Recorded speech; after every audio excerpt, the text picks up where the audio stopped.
बात को कैसे परिभाषित करें और मस्तूरिया साहब कि जहाँ से कार्य प्रारंभ होते वही मुक्ति के बेरा में अपन माटी अपन ओर खींचते। इस संदर्भ में कैसे मस्तूरिया साहब की लिखते कि जीवन जहाँ से प्रारंभ हो। आज मजदूर किसान भाई वर्ग भी लड़का मन देश विदेश में पढ़ा थे, बम्बई दिल्ली में पढ़ा थे, बेंगलोर में पढ़ा थे, दुनिया के हर कोना में हमारे छत्तीसगढ़ के योग्यता मन लड़का मन पढ़ा थे। और कई अगर बिजनेस में भी सक्सेस है, बड़े बड़े वैज्ञानिक बन गए हमारे छत्तीसगढ़ मंदारी के लड़का वो लड़का मन जिन देश विदेश में नाम कमाया थे, बिजनेस करत है, वो लड़का मन भी जब अपन बीच बिहार में छत्तीसगढ़ मंदारी के गोरा में जब जानकी आते, दुर्ग आते, रायपुर आते, काबर के अपन माटी को अपन और खींचते ना। तब ये मौका में ठोका ये गाना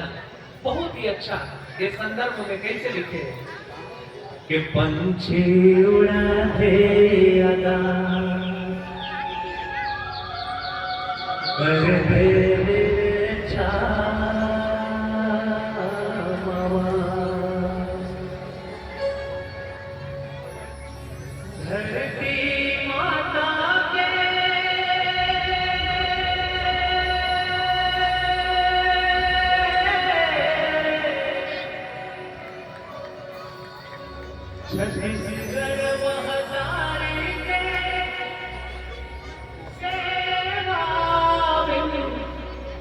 सुख पावे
छत्तीसगढ़